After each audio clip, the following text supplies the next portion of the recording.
کسی کا ورشن نہیں چلا رہے ہیں, بس ذرائع کہہ کہ جنہوں مرضی تسی ٹھوک دیو. کیا وقاص اکرم انفارمیشن سیکٹری ہے پی ٹی آئی کا, وہ اویلیبل نہیں تھا ٹی وی پروگرام کے لیے؟ تو آپ کے پروڈیوسر ایک دفعہ نہیں 6 دفعہ ہمیں فون کرتے نہیں, تھکتے. تو آپ ورشن نہیں سے لے سکتے پارٹی کا؟ آپ علیمہ خان صاحبہ سے نہیں پوچھ سکتے تھے؟ آپ چیف منسٹر سے نہیں پوچھ سکتے تھے؟ ویسے تو آپ کو بڑی اندر کی باتوں کے لیے آپ کے رابطے ہو جاتے ہیں چیف منسٹر سے بھی اور وزیروں سے بھی. بیرسٹر سیف آپ کے منسٹر ہیں. سو بالکل ہم آپ کے ذرائع سے چلانے والی جھوٹی خبر اور رپورٹ کی شدید مذمت کرتے ہیں, اور ہم آج اپنی پارٹی کے لوگوں کو کہہ رہے ہیں کہ آج اے آر وائی کا بائیکاٹ ہوگا, اور آج اے آر وائی کے پروگرام میں کسی پروگرام میں بھی کوئی نہیں بیٹھے گا, نمبر 1. اور کل ہم فیصلہ کریں گے کہ اس بائیکاٹ کو ایک دن سے آگے لے کے جانا ہے یا اس کو کل ہی ختم کرنا ہے. ہم اے آر وائی سے ڈیمانڈ کرتے ہیں کہ آپ معذرت کریں. اس طرح جھوٹی اور بے بنیاد باتوں کے اوپر خبریں چلا کے کس کو خوش کر رہے ہیں بھیا آپ؟ یہ اب کس کو خوش کر رہے ہیں؟ پارٹی کے انٹرنل معاملات کو آپ بے بنیاد اور جھوٹا رنگ دے کے, میری تو سمجھ سے باہر ہے. یہ ایک اچھا کھیل ہے, ٹھیک ہے, ذرائع صحافت کا حصہ ہیں, ہم کبھی ایسی بات نہیں کرتے, بٹ یار کچھ یہ نہ بندیاں نہ تسی نہ لیا پاکستان اس نے اویلیبل نے, آپ ان سے پوچھیں تو صحیح. So we condemn this and you must apologize کہ یہ آپ نے زیادتی کی ہے, اور آپ کو ایسا نہیں کرنا. ہمیں آپ سے یہ توقع نہیں ہے.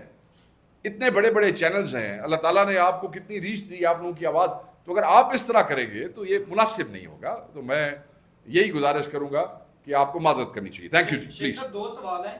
آپ نے جمشید دستی کے ساتھ ساتھ عمر ایوب صاحب کا ذکر کیا, تو ایسا لگتا ہے کہ عمر ایوب صاحب نے 2 ماہ سے آئین کے آرٹیکل 213 کے تحت چیف الیکشن کمشنر کی جو تقرری ہے اس کے لیے وزیر اعظم سے نام مشاورت کا آغاز کیا, بلکہ تھرڈ پروسیس جو ہے یہاں پر چلے گئے آئین کے اوپر والے 2 پورشنز کو چھوڑ کے. تو ایسا لگتا ہے کہ جیسے کوئی مکمکا ہوا ہے اور شاید وہ نااہلی سے باجیں. اور دوسرا سوال, پیٹرولیم پرائسز کی آپ نے بات کی ہے. ماضی میں جب تحریک انصاف کی حکومت تھی تو شہباز گل صاحب برطانیہ کی قیمتیں, امریکہ کی قیمتیں, اور یعنی کہ جب پی ٹی قیمتیں بڑھاتی تھی تو وہ اس کے حوالے دیتی تھی کہ اس کے مقابلے میں ابھی بھی پاکستان میں قیمتیں کم ہیں. کیا ابھی بھی وہ پالیسی وہ جاری ہے؟ وہ اسی پہلی بات تو جو آپ نے پہلی بات کی ہے مکمکا والی, معذرت کے ساتھ یہ بھی معذرت کے ساتھ یہ بے بنیاد بات ہے, اور میں سمجھتا ہوں کہ یہ زیادتی ہے. اس قسم کی کوئی بات نہیں ہے. جتنی بولڈ اور جتنا hard line stance Omar Ayub کا ہے وہ شاید ہی اس پارٹی میں کسی اور کا ہو. کسی بھی حوالے سے جواب دینا نہ دینا اس میں کوئی اسٹریٹجی ہو سکتی ہے, یا وہ سمجھتے ہیں کہ ہم کیونکہ ان کو لیگل لیجیٹیمیٹ سمجھتے نہیں ہے تو شاید وہ اس لیے نہ دے رہے ہوں. اس کی 100 وجوہات ہو سکتی ہیں. اس کو یہ کہنا ہے کہ مکمکا ہے, that would not be fair, number 1. Number 2, آپ کہہ رہے ہیں کہ ہمارے کسی کا ذکر کر رہے ہیں بھائی کا کہ انہوں نے لندن امریکہ کی ذکر, تو میں اس پہ آپ کو یہ بتا دیتا ہوں کہ میں تو تمہیں کوئی لندن امریکہ کی گل نہیں دسی, میں تو اپنی حکومت کے نال کمپیریزن کر کے دسیا تھا.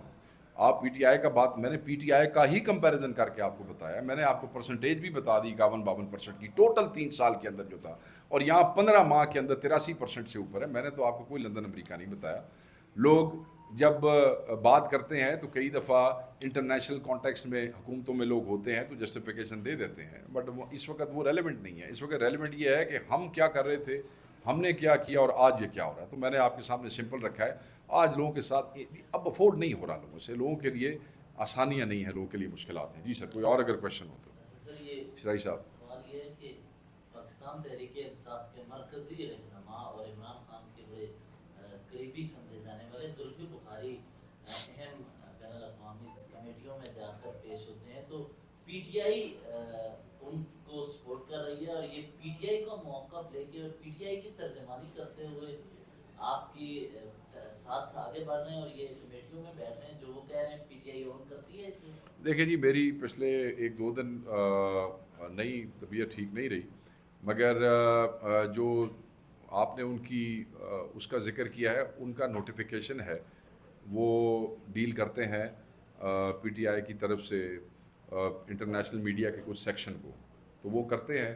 اور کیونکہ ان کے پاس وہ نوٹیفیکیشن ہے تو وہ جو وہاں پہ بات کر رہے ہوں گے, اوبیسلی ایک ذمہ داری اگر دی ہوئی ہے, عمران خان صاحب نے دی ہوئی ہے, تو وہ پھر پارٹی کے بہاف بھی کرتے ہیں. جی, پاکستان تحریک انصاف کے اور پاکستان تحریک انصاف خیبر پختونخوا میں جو الیکشن لڑنے جا رہی ہے, کیا ان الیکٹڈ یہ ہو سکتا ہے, کیونکہ کینڈیڈیٹ تو پورے ہیں اور 6 اور 5 کی کیلکولیشن آپ نے کی ہوئی ہے, کیا ایسی بات ہے کہ کوئی اسٹیٹنگ سے بچنے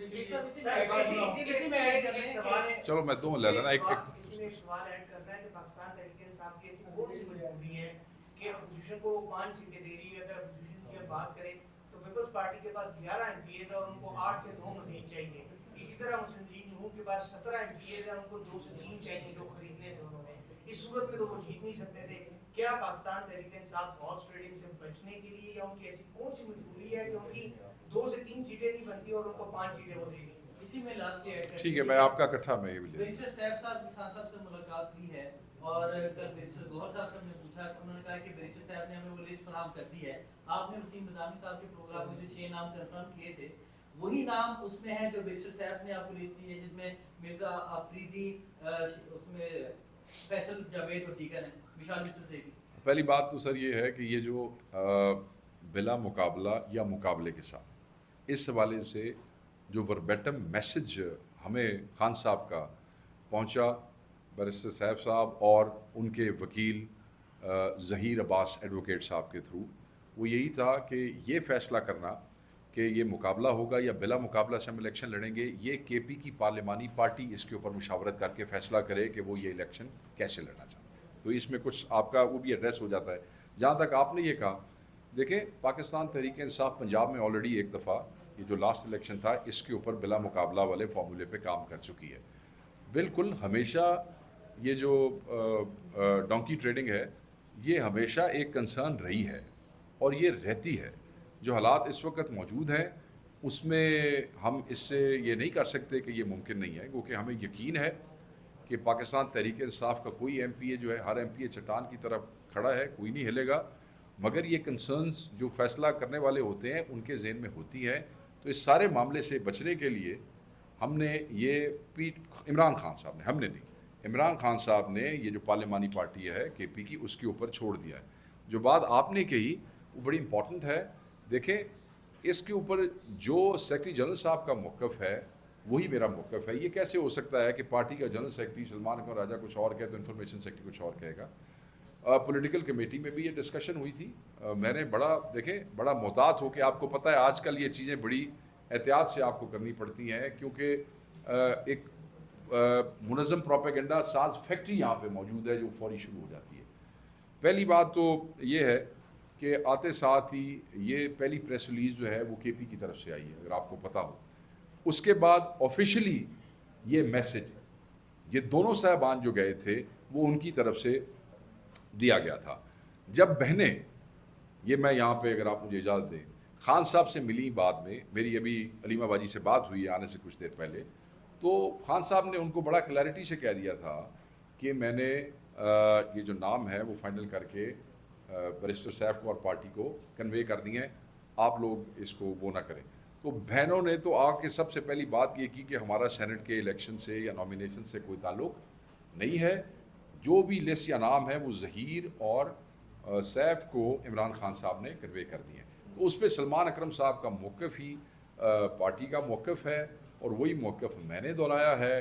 اور ایک بات اپنے ذہن میں ضرور رکھ لی گیا اس جملے پہ, اس سے پہلے کہ کوئی کنٹروورسی بڑھے, جو لوگ نہیں جانتے ہیں وہ جان لیں, یہ سینٹ کی ٹکٹس اور سینٹ کی سیٹیں ہیں. اگر کوئی ہمارا دوست بھائی بہن یہ سمجھتے ہیں کہ سینٹ کی ٹکٹ عمران خان کی مرضی کے بغیر کوئی اس پارٹی میں دے سکتا ہے تو میں نے تو پھر سلوٹ ہی ہے. یہ فیصلہ نامینیشنز, اور اگر آپ کے ذہن میں ہو, شاید آپ میں سے کسی کے چینل پہ 2 دن پہلے, اس ملاقات سے 2 دن پہلے میں نے خود یہ کہا کہ عمران خان صاحب کی بہنیں اور پارٹی والے ملیں گے اور وہ سارے لوگوں کا نام سامنے رکھ دیں گے, خان صاحب بیچ میں سے خود ہی چوز کر لیں گے. ایگزیکٹلی ایسا ہی ہوا اور وہ آ کے واپس کنوے ہوا سیکرٹری جنرل صاحب کو. ہمیں وہ سیکرٹری جنرل صاحب نے بھی بتا دیا اور وہ میں نے بھی بتا دیا. بس یہ آخری سوال ہوگا, بور ہوئے پہلے سارے. میرا آخری سوال ہوگا اور ساتھ ہی کرنا چاہیے. اچھا سر سے رکھا تھا. خواجہ صاحب نے کل خواجہ اعظم صاحب نے پریس کانفرنس کی ہے. اچھا. کہا ہے کہ جی 2020 میں پی ٹی آئی کی حکومت تھی, اسی دوران پاکستان کی جو انٹرنیشنل ایئر لائن ہے اس کو کروڑوں روپے کا نقصان پہنچایا ہے اور پابندی لگوائی تھی. تو اس حوالے سے انہوں نے عمران خان اور سرور خان کو دونوں کو ذمہ دار ٹھہرایا ہے اور وہ کہہ رہے ہیں جی کہ یہ ہم کابینہ میں جو ہے نا یہ فیصلہ کریں گے